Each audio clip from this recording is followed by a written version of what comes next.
السلام علیکم دوستو، خبر یہ ہے کہ آرمی چیف کی ریٹائرمنٹ ڈیٹ اب ختم ہو گئی ہے، یعنی آرمی چیف کے عہدے کی میعاد جس کو آرمی ایکٹ کے تحت محدود کیا گیا تھا اور ان کی ریٹائرمنٹ کی عمر کو 64 سال کر دیا گیا تھا، اب موجودہ قانون کے مطابق آرمی چیف کی ریٹائرمنٹ کی مدت 64 سال باقی نہیں رہی۔ دستور پاکستان میں ہونے والی 27ویں آئینی ترمیم کے تحت آرمی چیف کے عہدے کی میعاد کو ڈیلیٹ کر دیا گیا ہے، ختم کر دیا گیا ہے۔ اس کا مطلب یہ ہے کہ آرمی چیف 64 سال کی عمر کی بلائی حد کو کراس کرنے کے باوجود بھی آرمی چیف کے عہدے پر قائم رہیں گے۔ البتہ یہ بات اس سے زیادہ اہمیت کی حامل ہے کہ پاکستانی فوج کے جو موجودہ لیفٹیننٹ جنرلز ہیں، ان میں سے اکثریت اپنے دل میں آرمی چیف بننے کی حسرت کو دل میں ہی رکھتے ہوئے ریٹائر ہو جائیں گے، کیونکہ جو نئے چیف آف ڈیفنس فورسز جن کی تعیناتی کا نوٹیفیکیشن کل آخر کار جاری کر دیا گیا ہے، اس نوٹیفیکیشن کے جاری ہونے کے بعد چیف آف ڈیفنس فورسز یعنی فیلڈ مارشل سید عاصم منیر کے عہدے کی میعاد 2030 میں ختم ہوگی، اور 2030 میں ان کے عہدے کی میعاد کا ختم ہونا اس بات کا ثبوت نہیں ہوگا کہ وہ 2030 میں ریٹائر ہو جائیں گے۔ 2030 میں حکومت اس بات کا فیصلہ کرے گی کہ کیا فیلڈ مارشل سید عاصم منیر کو جو ہے وہ ری اپوائنٹ کیا جائے یا ان کو ایکسٹینشن دی جائے۔ یہ جو دونوں آپشنز ہیں اس وقت کے وزیر اعظم کی ٹیبل پر موجود ہوں گے، اور یہ وزیر اعظم کا اختیار ہوگا کہ وہ 2030 میں ان کو کنٹینیو کرائیں، ری اپوائنٹمنٹ کریں، یا ان کی ریٹائرمنٹ کا نوٹیفیکیشن جاری کریں۔ اور نوٹیفیکیشن جاری کرنا اتنے طاقتور شخصیت کا یہ کچھ زیادہ آسان کام نہیں ہوگا۔ اس کا مطلب یہ ہے کہ 2030 میں فیلڈ مارشل سید عاصم منیر کے ریٹائرمنٹ کے امکانات آرمی ایکٹ میں ہونے والی عمر کی بلائی حد کو ختم کرنے کے بعد کافی حد تک کم ہو گئے ہیں۔ دوسرا اہم پہلو یہ ہے کہ یہ جو نیا قانون آیا ہے، نیا نوٹیفیکیشن کے بعد یہ جو 27ویں آئینی ترمیم کے تحت جو نیا آفس کریٹ کیا گیا ہے چیف آف ڈیفنس فورسز، اب 27ویں آئینی ترمیم کے تحت ہوا کیا ہے؟ 27ویں آئینی ترمیم میں آرمی چیف کے حوالے سے اس بات کا اعلان کر دیا گیا ہے کہ جو بھی آرمی چیف ہوگا پاکستانی فوج کا، وہ خود بخود چیف آف ڈیفنس فورسز بھی ہوگا، اور چیف آف ڈیفنس فورسز کے عہدے کی میعاد اس کے نوٹیفیکیشن کے بعد اس کا آغاز ہوگا۔ یعنی آرمی چیف کو اپوائنٹ کیا جائے گا اور اس کے بعد وہ از خود چیف آف ڈیفنس فورسز کے عہدے پر اس کا تعیناتی کی جائے گی، یعنی ایک ہی نوٹیفیکیشن کے ذریعے وہ آرمی چیف بھی ہوں گے اور چیف آف ڈیفنس فورسز بھی ہوں گے، اور اس نوٹیفیکیشن کے تحت جیسے ہی وہ اپنا آفس ایزیوم کریں گے، یعنی وہ جو کمانڈ سٹک ہے وہ وصول کریں گے آؤٹ گوئنگ آرمی چیف سے، تو اس کے بعد ان کے عہدے کی میعاد کا آغاز ہوگا جو کہ 5 سال ہوگی، اور یہ رینیویبل ہوگی، یعنی ان کے پاس ری اپوائنٹمنٹ اور ایکسٹینشن کا آپشن موجود ہوگا۔ اسی طریقے سے چونکہ موجودہ جو آرمی چیف ہیں فیلڈ مارشل سید عاصم منیر، کل جاری ہونے والے نوٹیفیکیشن کے مطابق جس میں ایوان صدر نے یہ نوٹیفیکیشن جاری کیا ہے بطور chief of defence forces Syed Asim Munir کا، اس نوٹیفیکیشن کے اجرا کے بعد ان کی جو مدت ملازمت ہے وہ دسمبر 2030 میں ختم ہوگی۔ تو اس کا مطلب یہ ہے کہ اس وقت فوج کی کمان میں موجود جو لیفٹیننٹ جنرلز ہیں ان میں سے کوئی بھی 2030 میں جو ہے وہ آرمی چیف کی دوڑ میں شامل نہیں ہوگا، کیونکہ جو 11 کور کمانڈرز ہیں یا 11 لیفٹیننٹ جنرلز ہیں وہ اگلے سال اکتوبر میں ریٹائر ہو جائیں گے، اور اگلے سال اکتوبر میں ریٹائر ہونے کے بعد جو میجر جنرلز ہیں ان میں سے 11 میجر جنرلز کو جو ہے وہ پرموٹ کیا جائے گا لیفٹیننٹ جنرل کے عہدے کے اوپر، اور لیفٹیننٹ جنرل کے عہدے کی میعاد بتائی جاتی ہے کہ وہ 3 سال ہے۔ یعنی جو لوگ 2026 کے اندر اکتوبر میں اپوائنٹ ہوں گے ایز لیفٹیننٹ جنرل، پرموٹ ہوں گے ایز لیفٹیننٹ جنرل، تو وہ اگلے 3 سال لیفٹیننٹ جنرل کے عہدے پر کام کریں گے۔ یعنی جو لیفٹیننٹ جنرل اکتوبر 2026 میں اپوائنٹ ہوں گے، وہ جو ہے وہ اکتوبر 2029 میں جا کر ریٹائر ہو جائیں گے۔ تو اس کا مطلب یہ ہے کہ اگلے آرمی چیف کی دوڑ کے لیے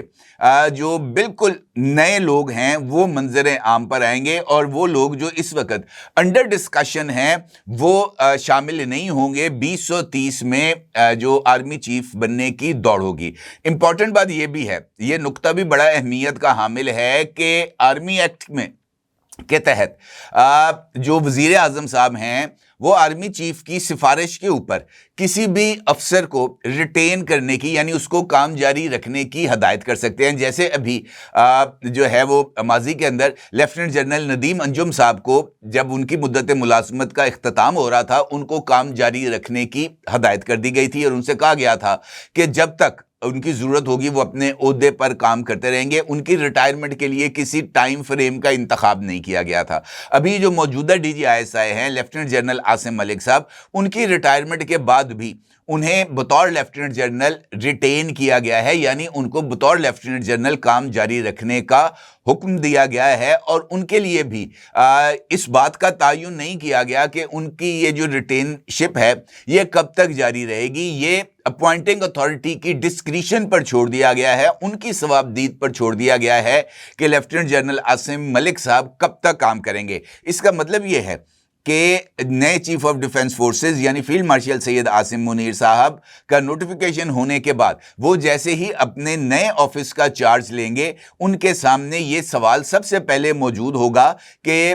جنرل عاصم ملک صاحب کو ریٹین رکھنا ہے, اور اگر ریٹین رکھنا ہے تو ان کو کس عہدے پر تعینات کرنا ہے یا ان کو D G I S I کے عہدے پر ہی کام جاری رکھنے کی انہوں نے ہدایت کرنی ہے. یہ نقطہ بھی اہمیت کا حامل ہے کہ لیفٹیننٹ جنرل عاصم ملک صاحب بطور D G I S I بھی کام کر رہے ہیں اور وہ اس کے ساتھ ساتھ وزیر اعظم کے قومی سلامتی کے مشیر بھی ہیں. دوسرا امپورٹنٹ اپوائنٹمنٹ جو کہ ہونے جا رہی ہے اب فیلڈ مارشل سید عاصم منیر صاحب کے نوٹیفیکیشن ہونے کے بعد وہ ہے کمانڈر اسٹریٹجک کمانڈ فورس کی. اور اس کے لیے جو کمانڈر کو تعینات کیا جائے گا وہ ابتدائی طور پر جو 5 سینئر موسٹ لیفٹیننٹ جنرلز ہیں اس وقت پاکستان آرمی کے, امکان یہ ہے کہ ان 5 میں سے کسی کو جو ہے وہ اسٹریٹجک کمانڈ کی جو ذمہ داری ہے وہ سونپی جائے گی. اس کے ساتھ ساتھ جس طرح میں نے آپ سے گزارش کی ہے کہ وائس آرمی چیف کی اپوائنٹمنٹ کا اختیار بھی فیلڈ مارشل سید عاصم منیر کے پاس ہے. اگر وہ اس بات کی ضرورت کو محسوس کریں گے کہ جناب جو ہے وہ ان کو کسی آرمی کے جو ان کی اہم ذمہ داریاں ہیں وہ سنبھالنے کے لیے انہیں اپنے کسی نائب کی ضرورت ہے تو وہ اپنے کسی نائب کی بطور وائس آرمی چیف اپوائنٹمنٹ کر سکتے ہیں. البتہ وائس آرمی چیف کی اپوائنٹمنٹ کی جو مدت ہے وہ 3 سال رکھی گئی ہے, وہ 3 سال تک بطور وائس آرمی چیف کام کریں گے. اور اس بات کا یہ جو ہے قانون اس میں اس بات کی وضاحت نہیں کی گئی کہ اگر کسی بندے کو پروموٹ کیا جائے گا as vice chief of army staff تو کیا اس کو 4 سٹار جنرل کے عہدے پر ترقی دی جائے گی اور یا وہ بطور 3 سٹار جنرل یعنی بطور لیفٹیننٹ جنرل ہی آرمی چیف کے نائب کے طور پر کام کرے گا. یہ بڑے امپورٹنٹ ایسپیکٹ ہے. دوسرا جو نوٹیفیکیشن ہوا وہ ذرا سرپرائزنگ نوٹیفیکیشن تھا. وہ نوٹیفیکیشن ہے ایئر چیف کے حوالے سے یعنی پاکستان کی پاک فضائیہ کے سربراہ air chief marshal Zaheer Ahmed Babar Sidhu sahib کے حوالے سے. کل صدر مملکت کی طرف سے 2 نوٹیفیکیشن پرائم منسٹر شہباز شریف کی ایڈوائس پر جاری کیے گئے ہیں. ایک فیلڈ مارشل سید عاصم منیر کی بطور چیف آف ڈیفنس فورسز تعیناتی کے حوالے سے اور دوسرا نوٹیفیکیشن جاری کیا گیا ہے air chief marshal Zaheer Ahmed Babar Sidhu sahib کے حوالے سے. یہ جو دوسرا نوٹیفیکیشن جاری کیا گیا ہے اس کے مطابق جیسے ہی یہ جو ہے پاک فضائیہ کے سربراہ air chief marshal Zaheer Ahmed Babar Sidhu ان کی مدت ملازمت کا اختتام ہوگا تو اختتام سے پہلے ان کو مزید 2 سال کی ایکسٹینشن دے دی گئی ہے. اور اس ایکسٹینشن کا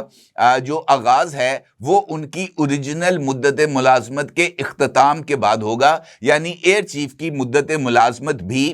2030 تک بڑھا دی گئی ہے. اس حوالے سے جو مختلف چہ مگوئیاں ہیں وہ منظر عام پر آئی ہیں. سینئر جرنلسٹ ہیں ابصار عالم صاحب. ابصار عالم صاحب نے اپنے ایک حالیہ وی لاگ میں اس بات کا انکشاف بھی کیا ہے کہ اس ساری صورتحال میں ایک اعتراض یا ایک جو رائے ہے وہ سامنے آئی تھی کہ چیف آف ڈیفنس فورسز کے لیے اپوائنٹمنٹ کا اختیار وزیر اعظم کے پاس ہونا چاہیے، اور وزیر اعظم یہ دیکھیں کہ انہیں تینوں مسلح افواج یعنی Pakistan army, Pakistan air force اور پاکستان نیوی، اس میں سے وہ کس بندے کو یہ جو چیف آف ڈیفنس فورسز کے عہدے پر تعینات کرنا چاہتے ہیں، اس عہدے کو محض آرمی چیف کو بطور چیف آف ڈیفنس فورسز تعینات کرنے سے جو ہے نا وہ روکا جائے۔ یہ تینوں فورسز کے لیے اس بات کو اپلائی کیا جانا چاہیے۔ اور اب سارا عالم صاحب کے مطابق اس حوالے سے نواز شریف صاحب سے بھی ملاقات ہوئی تھی، اور ان کا یہ کہنا ہے، انہوں نے اپنے ویلاگ میں اس بات کا دعویٰ کیا ہے کہ چند افسران نے جو ہے وہ ان سے ملاقات کرتے ہوئے اپنی یہ جو سوچ ہے وہ ان کے ساتھ شیئر کی تھی۔ اب اگر دیکھا جائے تو ان کی اس رائے کا شاید یہ جو کچھ ریزرویشنز سامنے آ رہے تھے یا نوٹیفیکیشن کے اجرا میں کسی طرح کی تاخیر تھی، شاید وہ اسی ایشو کو ایڈریس کرنے کے لیے تھی۔ البتہ چونکہ آئینی ترمیم 27ویں آئینی ترمیم کے تحت اس بات کو واضح کر دیا گیا ہے کہ کون چیف آف ڈیفنس فورسز ہوگا، تو اگر اس میں تبدیلی لانی تھی تو اس کے لیے ایک مرتبہ پھر آئین کے اندر ترمیم کرنا پڑنی تھی، یعنی 28ویں ترمیم کے ذریعے یہ جو ابتدائی ترمیم کی گئی تھی 27ویں آئینی ترمیم میں، یہ جو آرٹیکل 243 ہے، اس میں دوبارہ ترمیم کرتے ہوئے وزیر اعظم کو دیگر فورسز سے بھی چیف آف ڈیفنس فورسز تعینات کرنے کا اختیار دیا جانا تھا اس تجویز کے مطابق۔ لیکن چونکہ ابھی 28ویں ترمیم نہیں ہو رہی اور نہ ہی مجھے اس بات کا امکان نظر آ رہا ہے کہ اس طرح کی کوئی ترمیم مستقبل میں ہوگی، لہٰذا جو 27ویں آئینی ترمیم ہے اس کے مطابق ہی یہ نظام چلے گا۔ البتہ یہ جو کسی طرح کے جو تحفظات تھے ان کو دور کرتے ہوئے ایئر چیف جو ہیں ان کو بھی 2 سال کی ایکسٹینشن دے دی گئی ہے تاکہ یہ معاملہ ذرا سیٹل ہو جائے، اور شاید یہی وجہ ہے کہ یہ جو دونوں نوٹیفیکیشنز ہیں ان کو ایک ساتھ جاری کیا گیا ہے۔ اسی حوالے سے وزیر اعظم کے جو مشیر ہیں برائے سیاسی امور جناب رانا ثناء اللہ صاحب، انہوں نے اس خبر کی تصدیق کی ہے۔ انہوں نے جو ہے وہ ایک ٹاک شو میں ندیم ملک صاحب کے ساتھ سما چینل پہ انہوں نے اس بات کا انکشاف کیا کہ آرمی چیف کی جو مدت ملازمت کی بلائی حد تھی 64 برس، 27ویں آئینی ترمیم کے ذریعے اس کو ختم کر دیا گیا ہے۔ ندیم ملک صاحب نے ان سے سوال پوچھا کہ کیا اب آرمی چیف کے عہدے کی کوئی میعاد موجود نہیں ہے آرمی ایکٹ کے تحت، تو جس پر رانا ثناء اللہ صاحب نے ہاں میں جواب دیا۔ انہوں نے کہا جی ایسی کوئی بلائی حد نہیں ہے۔ پھر ان سے سوال کیا گیا کہ کیا یہ جو چیف آف ڈیفنس فورسز ہیں بطور آرمی چیف یہ اپنی جو 5 سال کی ٹرم ہے اس کے بعد بھی کام جاری رکھ سکتے ہیں، تو اس پر رانا ثناء اللہ نے کہا جی بالکل وہ کام جاری رکھ سکتے ہیں۔ اس کے لیے نوٹیفیکیشن کا اجرا ہوگا، یا تو ان کو ریٹین کیا جائے گا، اور اگر ریٹین کیا جائے گا تو وہ آٹومیٹکلی اگلے 5 سال کے لیے ریٹین کر لیے جائیں گے، اور اگر ان کو ایکسٹینشن دی جائے گی تو وہ بھی 5 سال کی ہی ایکسٹینشن ہوگی، کیونکہ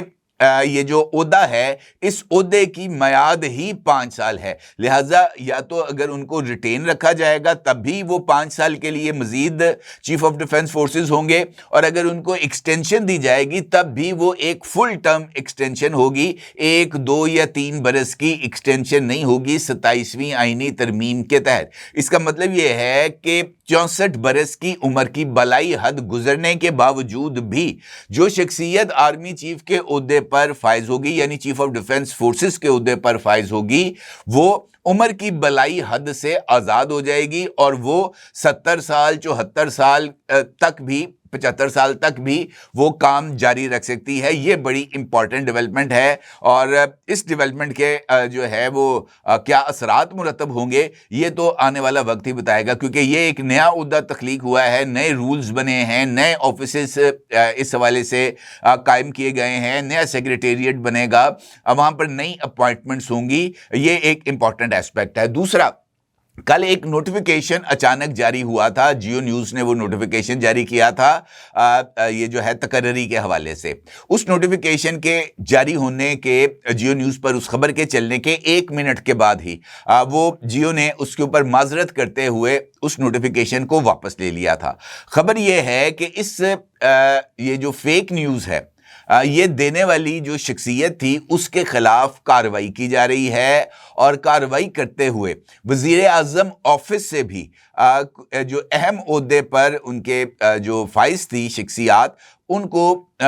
ان کے خلاف انکوائری انیشیٹ کی جا رہی ہے، اور ممکنہ طور پر ان کو عہدے سے ہٹا کر کچھ نئے جو افسران ہیں وہ وہاں پر تعینات کیے جا رہے ہیں۔ اور اسی طریقے سے وزارت داخلہ میں بھی ایک حاضر سروس جو ہے نا شخصیت، ان کو تعینات کرنے کا بھی نوٹیفیکیشن جاری کیا جا رہا ہے، اور یہ اس حوالے سے ذرا ایک میجر تبدیلی آ رہی ہے سسٹم کے اندر، جو کسی بھی غلطی کے حوالے سے باز پرس کرنے کی جو روایت ہے وہ شاید اب ڈیولپ ہو رہی ہے۔ اب دیکھنا یہ ہے کہ یہ جو نئی چیزیں سامنے آئی ہیں ان کے اثرات کیا ہوں گے اور کس طریقے سے یہ سسٹم اب آگے بڑھے گا، کیونکہ یہ جو نئی کمانڈ سٹرکچر ڈیولپ ہوا ہے، اس کمانڈ سٹرکچر کے مکمل طور پر اپلائی ہونے کے بعد، اس کی ورکنگ کا آغاز ہونے کے بعد اس کی خوبیاں یا خامیاں سامنے آئیں گی، پھر ہی اس کے اوپر کوئی حتمی رائے دی جا سکتی ہے۔ اپنی جگہ ضرور اظہار کیجیے گا۔ آپ کا بہت شکریہ۔ اللہ حافظ۔